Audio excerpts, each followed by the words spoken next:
Hello everyone, I'm Amy from Wildish Wellness and this is our Woman to Woman Chats.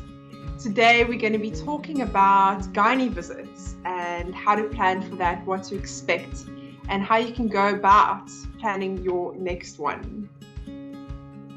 Hi everyone, I'm Bia from the Health and Woman Club and I'm so excited to welcome Rona Marini into our beautiful sacred space. So Rona, would you love to introduce yourself? Hi everyone, I'm Rona Marini. I am a fertility awareness educator. I've started doing that. I started charting and doing fertility awareness for the last 9 years. And in the last four years or so, I am teaching women and couples how to identify when they are fertile and infertile during the course of their cycle, so they can reach their goals, whatever their goals are. And that also can change during the cycle. And simply to understand how our body works, and that is a goal for itself, I feel. I also do menstrual cups. I have 5 different cup brands from all over the world. And yoni steams, yoni eggs, and all about yonis, kind of. I'm a mother of two kids, 2 born kids, 2 live kids, and 4 unborn kids. And that's my goal is, or my purpose is, to educate as many women as possible about their menstrual cycle and their fertility, so they can do a wise, informed decision. So they will be able to give real consent to everything that is done. And my bigger picture is that my granny had 36 miscarriages. Sure. And my mom had 10 miscarriages, and I had 4 miscarriages. So it feels like it's bigger than me. That journey is much, much bigger than me, helping women navigate their own fertility. So this is me. Rona, I love how you said your purpose, because I think that is why we as a group of women came together. Our purpose, we all feel, is to be there for women, and that's why I think talking real woman to woman is so important, especially about something like gynae visits. Yeah. Especially about everything that used to be taboo. Exactly. Yeah, it's sort of breaking that mold, right? Or breaking the expectation. And I've seen it with my own clients, like I was mentioning earlier before the call, that women are starting to talk about these things more and more. We're realizing that there's so much wisdom to be shared in our experiences, where previously it would be shamed, you know.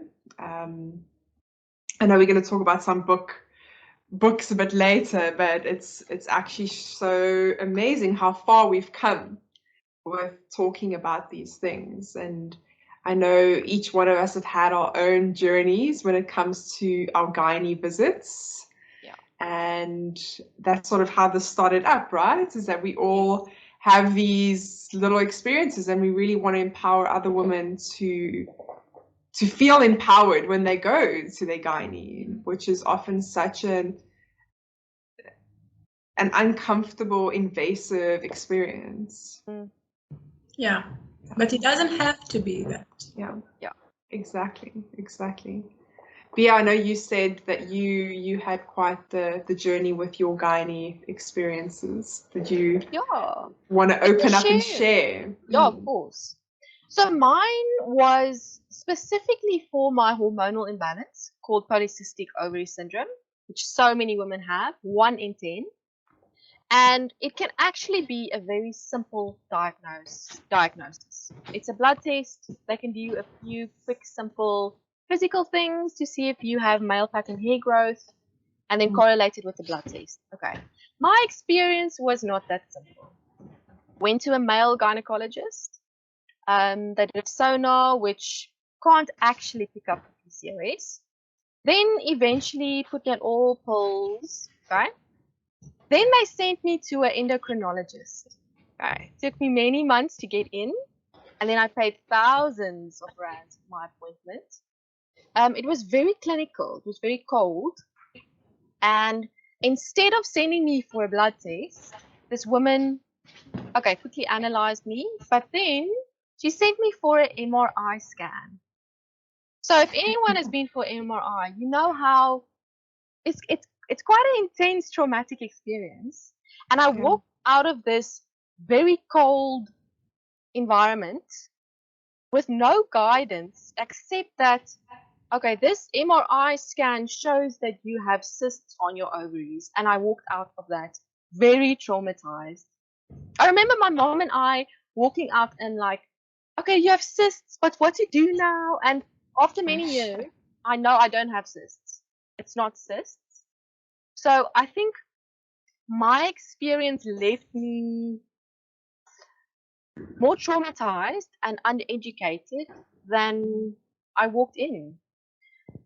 So that is a short explanation of my intense experience. But Amy, I know you also have a very recent experience as well. Yeah. My most recent experience was quite interesting. I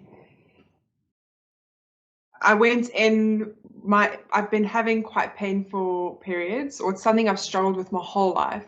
So I've also walked a journey with PCOS like you, which is a whole different story on its own. Went in, the doctor didn't really, she didn't take a full history, or she didn't give me time to take a full history because she was running 45 minutes late. And kind of just heard that I have period pain, and she told me it's endometriosis. So I said, well, can we do the pap smear and, you know, do the examination and just to confirm? And was also very quick. So because she was running late, she was very quick, really hard. It was incredibly painful. And the more in pain I was, the more she just said, you know, it's normal, get over it, I'm gonna do it really quickly. And she just said, oh, your one ovary is like so high, and she just like shoved the thing around, and I was in excruciating pain. And yeah, so she said, okay, you're ovulating. And I said to her, well, I shouldn't be ovulating because I'm at this place in my cycle. And she said, no, look, you see this big thing, that means you're ovulating. Anyway, finished up the examination, got dressed, went out. When we sat down, I said to her, listen, this is the place I'm in my cycle. So she said, oh, that's quite concerning. So that could be cancer. And the only answer to your pain will be to put you into a chemically induced menopause. Yeah. I said to her, but I'm 30 years old. She said, yeah, but if we put you into menopause, the pain will go away and come back in 6 months so we can see if that's cancer or not. Our appointment time's over. And I just left feeling so invaded, physically invaded, and in pain. I was in pain for like 3 days after that. And the sad thing was that her office looked very holistic. She had all her little crystals and the salt lamps and the things. And I had to pay 2,000 Rand for that appointment. That was half an hour. And all I got told was chemically induced, you know, menopause, and you might have cancer. So that's also like and then we all started talking, and I was like, we need to talk about this because We need to talk about it. We're not the only ones that are experiencing these things. Yeah, yeah. And the thing is that a lot of women would have just said, okay, cool, that's the only answer to my pain, I'll do it. My personality is a bit different. No, we ask questions. I question everything, but I realize some women don't. Some women don't. Yeah. And it just made me think of how many women have gone through that process that are even younger than 30. I know. Yeah. And now can't have children because the gynae told them so. Yeah. Yeah. Yeah. So that's my recent quick little version of my story. Yeah. I'm so sorry. That's so horrible feeling. Like to go to a gynae, I feel, well, for me, it's also, I would feel not seen. Like how someone like this gynae, well educated, whatever, sees a 30 years old woman and what she tells her that it might be cancer, putting her in induced menopause, like. Yeah. And okay, it's done. Like at least explain, at least have some empathy to the situation. Never mind, it might be wrong or whatever, but at least give that 5 minutes to to sit with those emotions and to sit with what she has just told you. And Yep. No, it's so true. And I mean, we spoke earlier, and I know you also had quite a process with your pregnancies, different gynaes all over the show. Yeah, I can.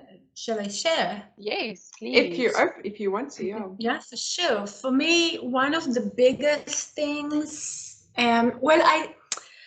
because I was on the pill for so many years, I didn't have like really bad experiences because I just went to give me a prescription, goodbye. And when I was overseas, I'm like, I could always extend the time for the prescription. So it wasn't a big deal. I didn't go to gynae so often. But when I had my last emergency C-section at 32 weeks with my young one, so I will describe for the listeners or that don't know how that is done. So they put basically a sheet between me and my tummy, so I won't be able to see what's happening there. I was very focused in what I'm feeling because I was 10 days in the hospital, a bed rest, really next to the sisters if something happens to me like heavy bleeding, they were like spot on that minute. I had a major bleeding. I was 32 weeks pregnant. I remember the nurse coming and she put me in the IV and she was all shaken because she was so scared of what's going to happen.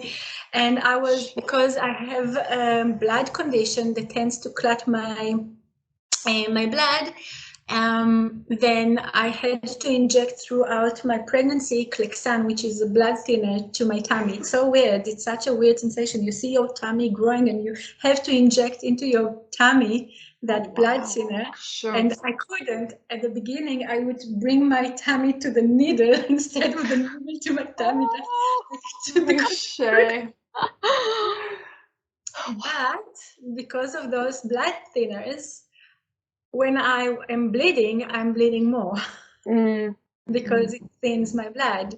And that's really not good with my condition and being pregnant. And they weren't sure if I'm bleeding from my baby or I'm bleeding from me, which, whatever the case is, not a good option. So the anesthetic guy came and he said to me, here are your options. If we give you an epidural, then because of your blood condition and because you're taking the Clexane, you have an increased chance to be paralyzed. If I'm giving you a full anesthetics, there is a risk for your baby. Yeah. What do you choose? I looked at my husband and I told him, okay, what shall I do? He said, I can't tell you what to do. So I told the doctor, if I was your daughter, what would you tell me to do? And he said, I can't tell you what to do. And I'm like, damn. I said, okay, let's go for the epidural. I don't want anything to happen to my baby. And so we did. And I knew that I'm not supposed to feel my legs throughout the C-section because obviously I had the epidural, but I still kept trying because I was afraid to be paralyzed.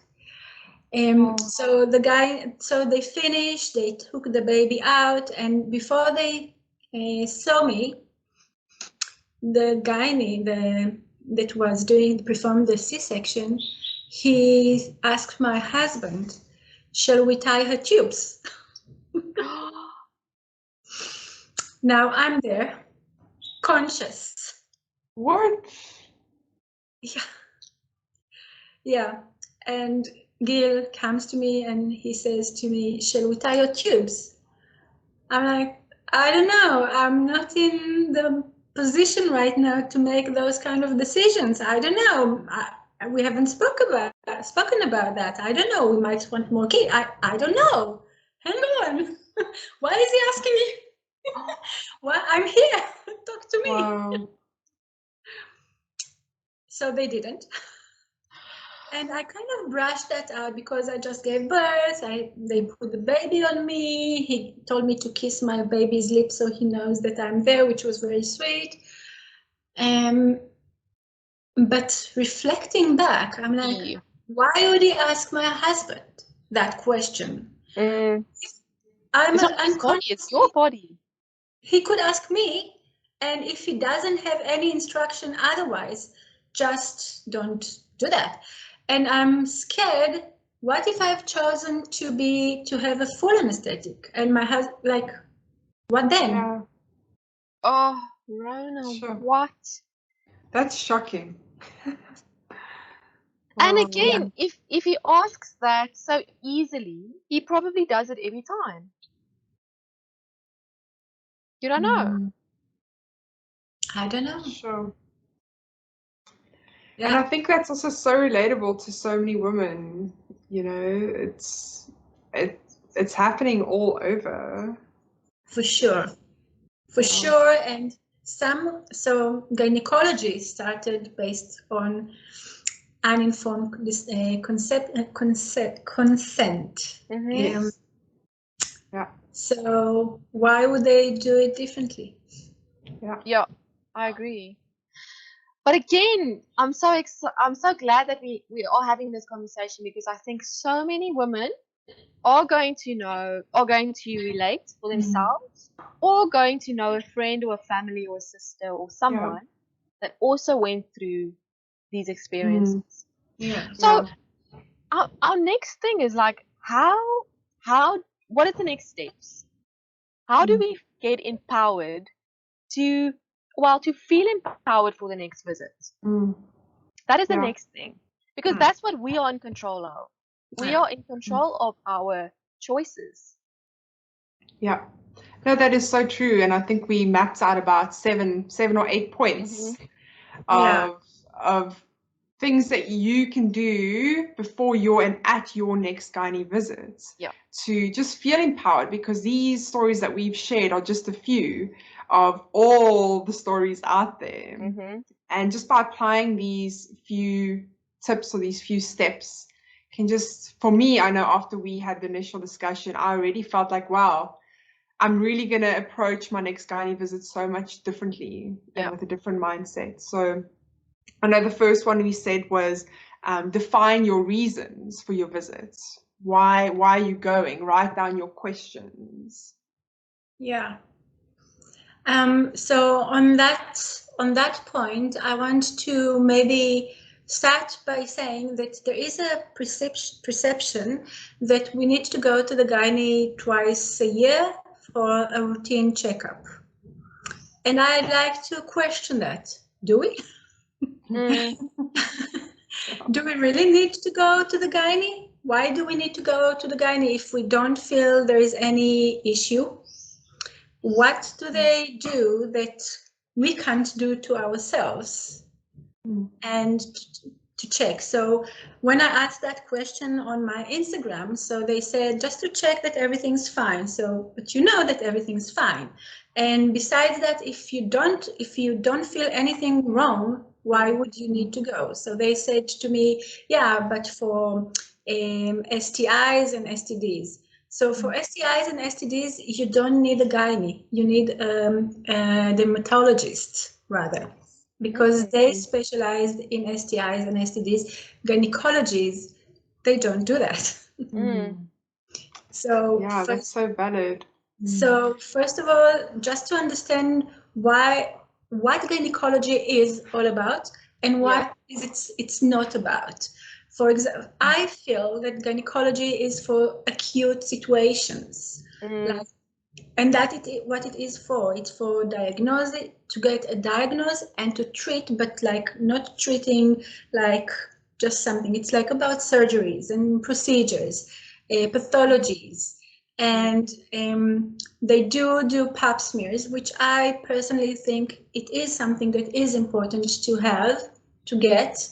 But also we need to know how often should we get that, and to educate ourselves about. So if we want to understand about HPV, to understand what is HPV, how can we get HPV, because there is like a hype about that vaccine, but we don't know that there are about 150 different strains of HPV, and the vaccine only protects maybe against 9 or 11 of them.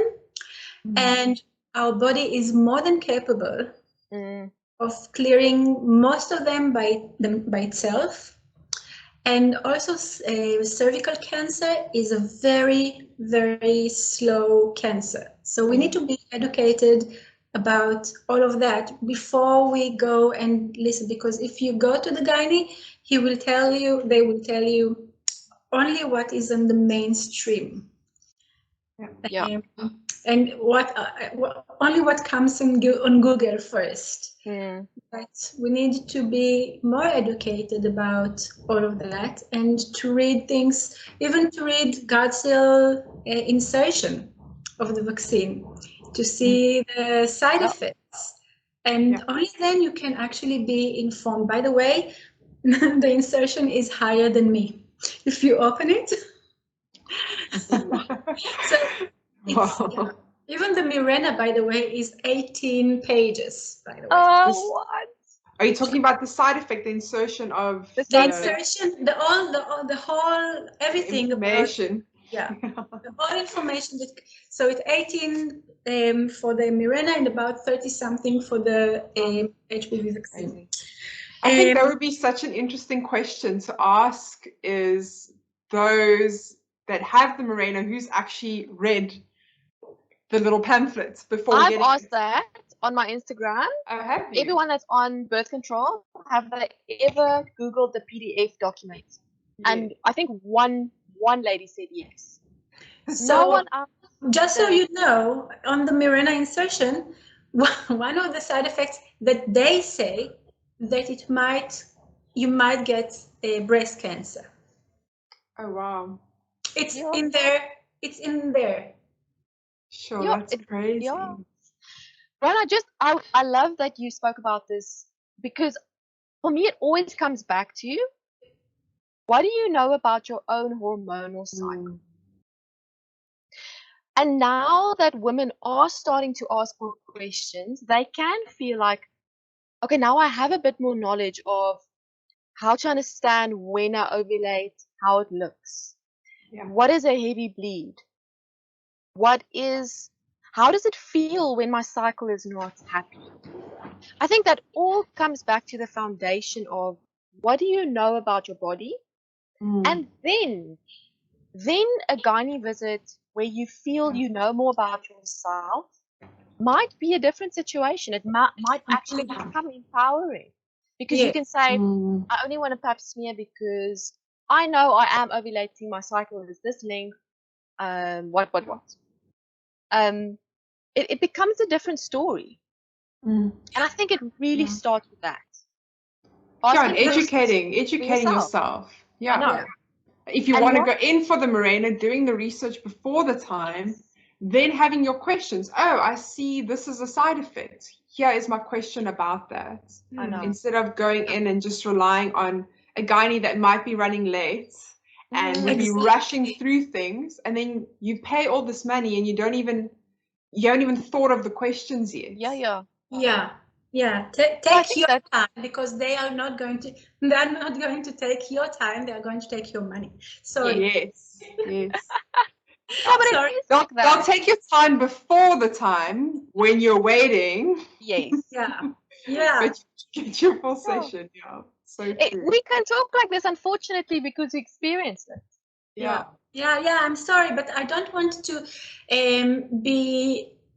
be anti-doctors, but because I do feel, after all, if we haven't had doctors and Western medical system, I wouldn't have my kids.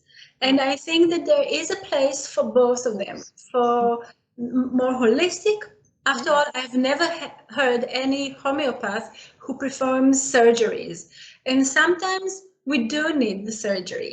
So I don't want to be that, to be like anti-doctors, but I do feel that we kind of rely too much on the information they give us, and we forget sometimes to do our own research. And we do research about if we're going away and we are planning to go to somewhere. We are doing the research to where we are going to go, where we are going to sleep, what we are going to eat. But when it comes to those kind of things, like, we trust them. In my workshops, I talk about, when I do a bit of section on your own wellness and taking control of your own health, I always talk about how there's this disconnect where we feel like our health is someone more qualified's responsibility. This is my problem, but I'm going to see the doctor because the doctor is more qualified for my health, which I hear you when you say there is a place and there is a time, but I think what we're trying to do is fill those gaps, because a doctor can't be everything to everyone. They're also just human, you know? And only you live in your body. Exactly. Yeah, you are your own, we know. We know how it is to be in our bodies. Doctors know only what they have been taught. Yes. But they haven't been taught to be in your body. Exactly. I call it body literature. It is. Oh, it's how to read your own body's language. Yes, I love that. And you can only do that if you spend time with her and ask her questions. And that's the only way. And it takes time. I think that's also something. Sorry, there is a delay, so I'm sorry. No, it's fine. Yeah, it is called body literacy, and we need to be our own body literate. How do you say it? Literacies. Literacy. Something like that. That's a great. I think that's a great first point. You go to the gynae and you have your questions because you know what your body is trying to tell you, and then having that gynae's knowledge as another toolkit for you to make informed choices for yourself. Yes. And I also want to add to this point that doctors, they are not trained to look for the root cause. I've never went to a doctor saying, interesting, let's see why that's happening. Yes. They treat symptoms. Let's treat the symptoms. And there is time and place for that, but we usually would want to treat the root cause. Why is it happening? Why are we having heavy bleedings? Why are we having irregular periods? Why are we having PMS? Why? There is a reason, because we have also been taught or conditioned to think that being a woman is living with pain, whatever somehow. And I think also in the Bible, they say that with sorrow you will give birth to boys or something like that. I'm not a very... So it's like we are conditioned to think that we need to have some sort of pain with our periods, with what, and we accept that because this is part of being a woman. But I can't imagine that we are supposed to suffer. It's like it doesn't make sense to me. No. Yeah. So We shouldn't. We shouldn't. And I can't see a man going to a doctor saying, I have pain somewhere, and then, oh, that's fine, just take Panado. Yeah. I can't even see that, Rona. I can't even see that discussion happening. It won't. No, for sure, no. Or somebody who has some kind of a procedure done and they are bleeding for 6 months, and the doctor would say to them, no, it's fine. Your body needs to adjust, huh? Like they are saying to when you have the IUD inserted and you are spotting for weeks and months. Many women say, I feel pain, I have I'm spotting, and the gynae would say, that's normal, your body needs to adjust. Huh? Yeah. If you're bleeding from your eye, is it normal? Yeah, How it's that not. is normal? Yeah. Well, there's lots of questions already added for step 1 or for tip 1. Hey? Is just getting all those questions. Yeah. Rona, you shared quite a cool thing with us with the word brain. So, how to discuss or decision making. Okay, so for every decision we want to make, very cool. I have a very cool way to make that decision, and it's an acronym for BRAIN. So B stands for what are your best, what are the benefits of that? So for example, you want to go on the pill. Look for what are the benefits for you from going on the pill. There are benefits for that. R stands for what are the risks, and here comes your own research. What are the risks? What are the side effects? A stands for what are your alternatives, and here's the cool thing: for each alternative, you can do the same thing with brain. By the way. And for example, your alternatives for birth control or for contraception will be, let's say, the non-hormonals or a fertility awareness or whatever. And then you do the brain for them. I stands for what do my instincts tell me to do? What my instincts say I should do. And N stands for what if I do nothing? What will happen then? And once you have all this information, you're welcome to do your decision. I think it will be much more easier. What I like most of that is the I, because I truly think that our instincts, our call it gut wisdom or all intuition, whatever. This is the most powerful part in that. We often, because we give so much power to the doctors, we forget to use our own intuition. Yeah. And take it back. Take back the power. Yeah. I agree with that so much, Rona.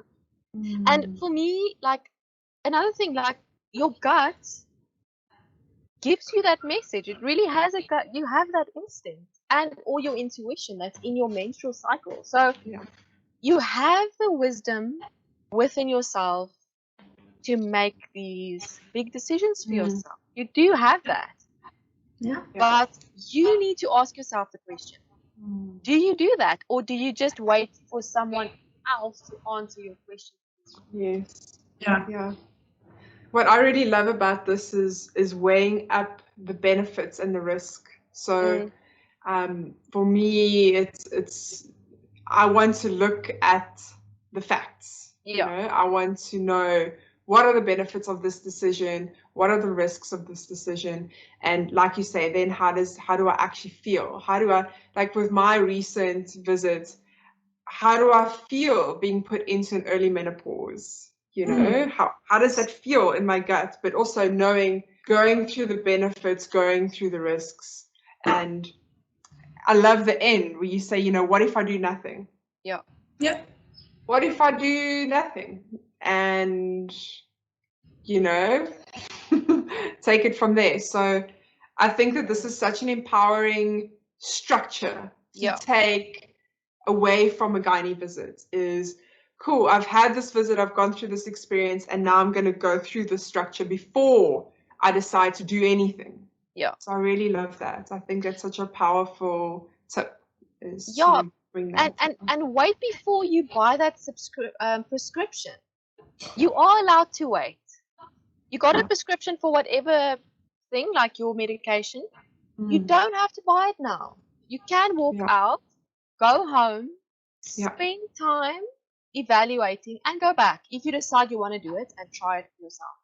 But that's another thing. I think sometimes we feel guilty because, oh wow, the doctor spent time with us, now we have to buy. We can't just walk out. You can. You really can do that. You don't have to be forced to buy that medication. Yeah, no, exactly. Yeah. And I think number 3 that was quite surprising to me when we had our initial discussion was take a friend. Tip 3. Have you ever taken a friend with you to the gynae? Have either of you done that? Yeah. My mom. My mom went with me. Really? To the endocrinologist. Okay. So okay. that was good. But I still went through the whole experience. And my mom felt very bad afterwards, actually, because she also felt we were both unsure. But at least my mom was there, so it made me feel good. Yeah. Sometimes we just freeze in those situations, and sometimes then we don't remember the questions, or we are not sure what to ask.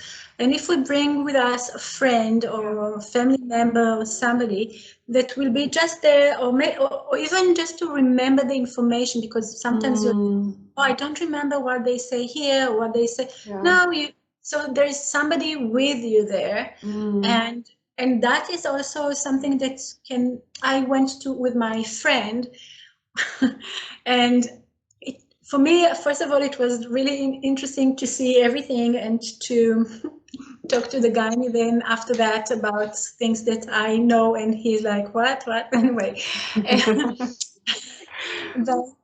But I do think that bringing somebody when you're, after all, going to a gynae, it's kind of leaves us very vulnerable. And having somebody backing up us there is really important. So we won't feel like all alone in this like a battlefield almost. For me, it feels like a battlefield. Like I don't know what. So having somebody there, having our back, is so important. Yeah, I love Maybe that. I'll invite you for my next trip, Orona. Yeah. I'll join you too. It will be very funny, I can promise you that. But in all seriousness, I think it's great to have a friend that understands what you're going through, and just to have someone else to listen. Yes. Because sometimes you feel so overwhelmed or agitated, or, you know, for me, my last gynae visit, I was in quite a bit of pain after the examination, and she was just rushing to get me out, you know. Where if somebody else was there, it would have been like, okay, can we just slow down? Maybe that person would have had the sense to say, can you just explain that? You know, where my mind I didn't feel entitled or in a position to say that. So I think that is, if you have a friend that you're comfortable enough asking to come along, it's so useful just to have another pair of ears in the room. Yeah, for sure. Yeah. Because that leads into the next one, like making sure it's a private examination. Like Rana, you shared that. Did you go through experience where it wasn't closed off? Or it wasn't me, but it was a friend of mine. Yes. And she went to the university gynae. She's there. And while she was being examined, all kind of medical students got in while she was on that horrible chair. Oh, And she was shame. like, "Hello, can you please not be here?" And So they didn't even ask her if that was no, okay? and they just opened the door and went in, and then the gynae said, "Is it okay if they be here because it's like a teaching moment for them?" And she said, "No, I don't want them. Like, I didn't come for them. I'm not a I'm not a teaching tool." No. And that can make you stress if you don't know about it. And that can cause more just discomfort and pain and all of that. Yeah, it's like, well, it's so, again, you are so vulnerable in this situation. And somebody might have said, okay, just because she's so shocked for everything that's happening, like, the freeze, fight, flight, freeze situation, like, oh my God, it is stressful. Yes. You suddenly, once you get in that gynae room, for me, I already feel stressed. I already feel in my sympathetic system. I'm already like, I need to put my guards on. And then if that something like that happens, I'm like, okay, it's not an easy situation to be in. Yeah. But then being able to say no, that's a very, very important one. And I think maybe that can lead into the next point of you are always in control. Even though the doctor is the main authority, they are still not the authority over your body and your decisions. And that is a big one for me, because we easily feel we say something at a doctor, we just say yes because we just go with it. And then afterwards you go home and you're like, I didn't want to say yes. Yeah. No, And that is so happens true. frequently. Yeah. And this is how trauma are registered in our body. Yes. Yeah. Yeah. When we say yes and we didn't want to say yes, when things like that, and we just and it happens. And we spoke about that last time. I think that at the end of the day, we are paying them. Yeah. We are their boss. Yeah. They are here to serve us. Yeah. Although they have learned, and that's very, every now and then somebody asks me, are you a doctor? If you're not a doctor, why do you think you can tell me, or you can say those kind of things? And I'm like, the fact that I didn't choose to study for so long doesn't mean that I am not able to understand those kind of things. So it's something that, and why do I bring that? Because we all could have been doctors. We shouldn't underestimate our own abilities in understanding of what's happening to us. Things are happening for us, not to us, and we can be our own. We know what's good for us, and we know what's right for us. And yes, they have learned, they know pathologies, they know, I'm not taking their credit away. But at the end of the day, it's your body. Yes. And it's your decision. And it is our responsibility to ourselves to know and to be educated on those kind of things. Yeah. Another application of this tip or this point that we discussed initially was being able to ask for a moment when you're in the gynae chair, and being able to just take a deep breath and relax your body, because with my last experience it was so painful. I just felt like my legs were up, things were being shoved in, and it was just so painful. And also where she told me that my one ovary is like all the way up here, and I was in so much pain, where I wish that I had felt that I had enough authority to say, you know what, that's really painful. Could we stop that now? Could we just, or could you just ease off and let me take a breath and prepare myself for where you need to go now? where instead it was just dismissed, and I was kind of forced to like soldier through that. Where I think now, if it ever happens again, after having this discussion, I feel like I have authority to say, okay, that's really enough, or just give me a moment. Yeah. I have some student of mine. She wanted to take her Mirena IUD out, and she phoned me and she said, "Can we like have a short Zoom meeting just to understand what's to prepare, what should I expect, and all of that?" And one of the things that I told her, ask your gynae to explain everything that she's about to do. That would be one. And ask for a moment. If you need a moment, take a moment. Yes. And because it might be a little bit painful.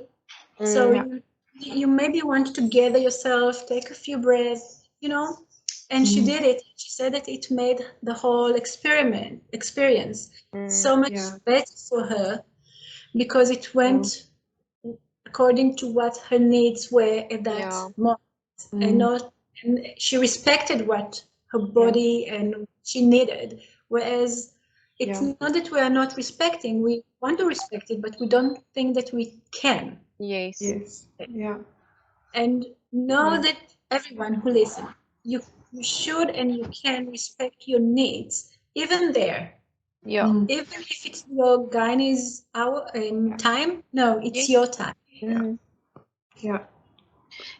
I remember the last time, Rona, you also said that if you feel you want to know more about the procedure that they're doing on your body, ask them. And like take a mirror with if you want to see, or if you are sensitive, whatever gel they use, you are allowed to take your own organic coconut oil, or you are allowed to do these things if you want to learn what's going on. And I think there might be some doctors that are more open to it and some might not be, but then you're also allowed to say, but thank you very much, I would rather be at a space where I feel I'm allowed to see what happens, or that's my body. It's my body. At the end of the day, it's our body. And we are not just puppets sitting there and they can do whatever they want. It's our body. We are the client. We are the patient. We are that. And it's sort of switched around completely, actually, that we just sit, listen, and go on. And so you're allowed to educate yourself. So in the beginning we spoke about the first step, educating yourself beforehand with why you want to go, but now being educated while you're there. You are allowed to be educated while you're there. You're allowed to, like you said, take a mirror or ask for the whole procedure to be explained, and then honor the way your body's feeling. And you can also ask the gynae all the brain questions. What if I do nothing? What are my alternatives? What are the risks? No, and exactly. That I love is that. empowering. You empower yourself before and during and after. Exactly. Because you can take everything and maybe even bring something to write. And so you write the answers to your questions and take it home and start doing your own research. So it's like before, during, and after, and only then you can actually make a decision. True decision. Don't ever feel rushed into making a decision or pressed into a decision. And that's what I love again about the brain, just taking that and going through those little steps before you make any decision. Because essentially whatever decision you're making that has to do with your reproductive system is quite a big deal. It doesn't matter how much it's downplayed. It's always a big deal. I know that we have a few book suggestions if anybody wanted to continue, because I think essentially this discussion is also about empowering yourself, knowing that you are able to empower yourself, whether it's with more research, just Google research, or educating yourself more, you know, reading books or whatever it may be. Yeah. Well, I have a book that I'm reading. It's not an easy read. It's how gynecology started. It's called Medical Bondage by Deidre Cooper Owens. Very interesting. And again, it's not an easy.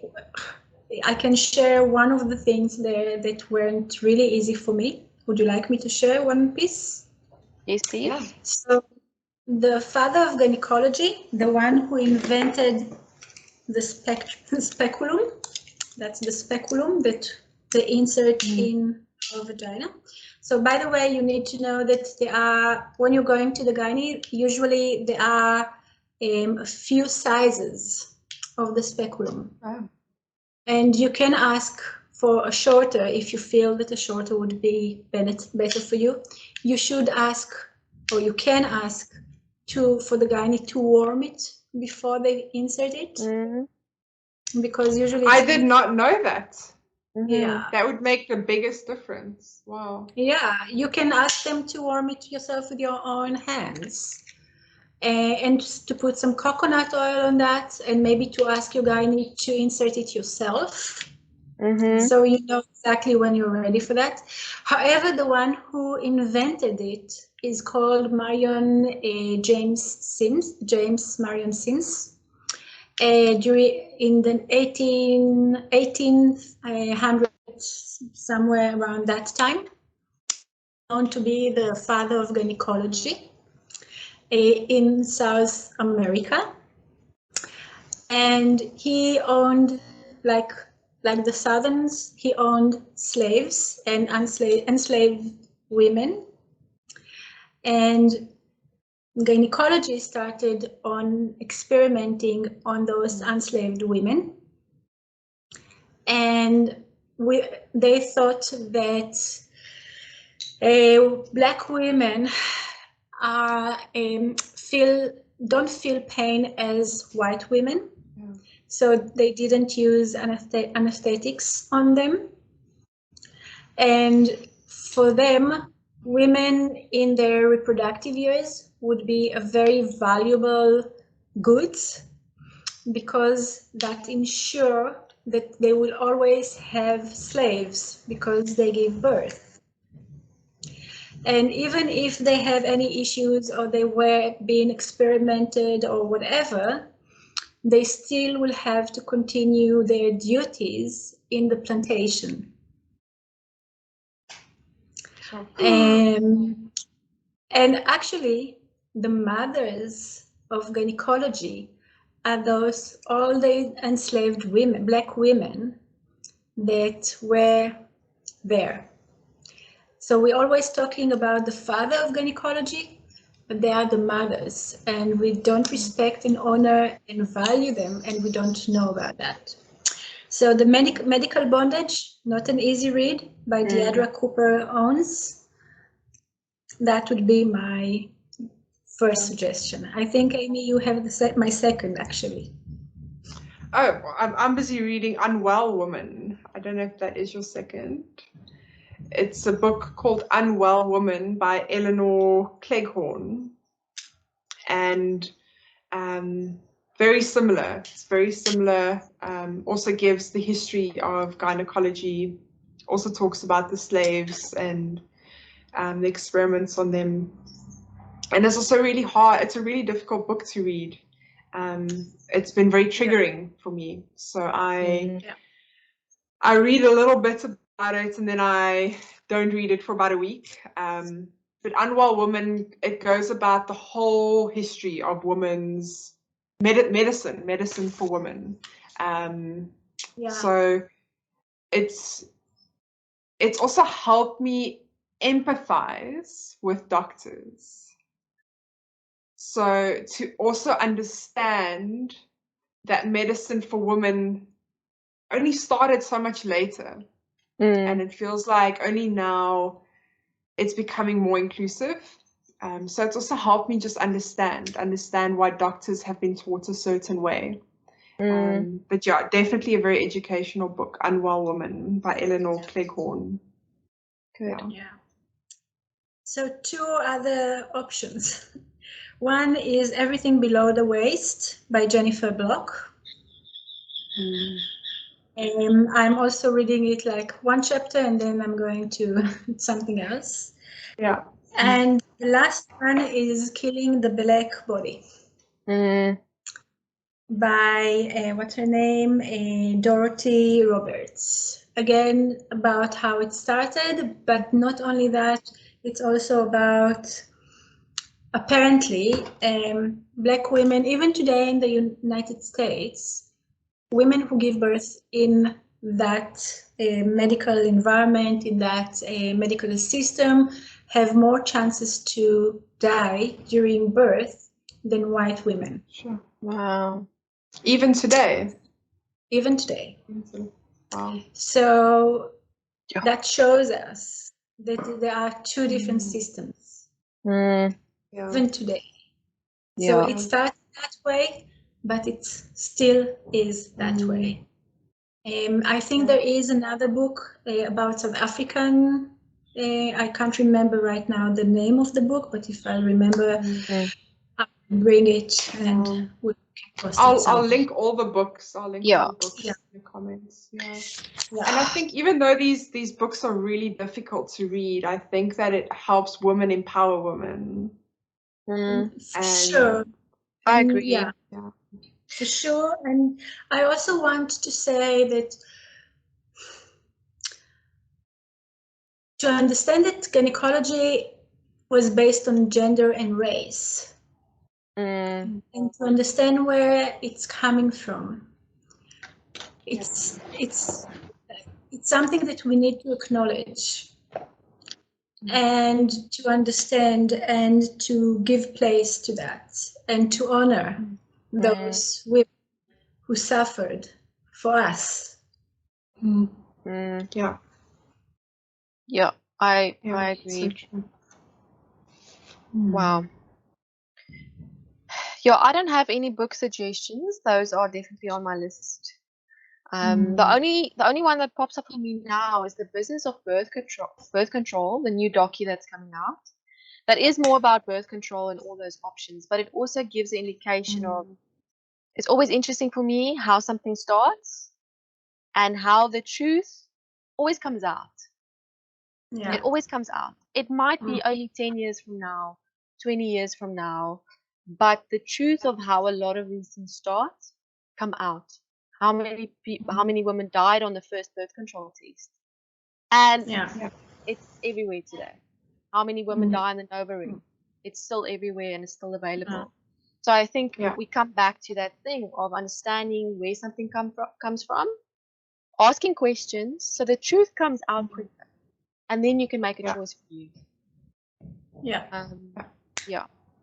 Not easy. It's not easy to know the truth. But that's and not everybody wants it. True. I agree with that as well. Yeah. But today you have the choice. Yes. You have a choice. You make a decision not to know. Yes. Because the resources are there. Yeah. It's your decision if you don't want to educate yourself. Yes. But the resources are out.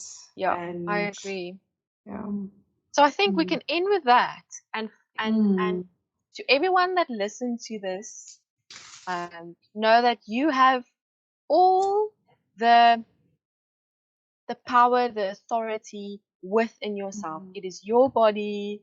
You can say no. You can make informed choices for you. You are in charge. Yes. Yes. Of your own body.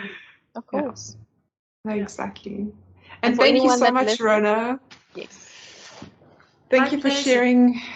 Yeah, it was so nice to chat to you, to just hear some of your wisdom and what you're sharing with the world. I think it's so special and so needed.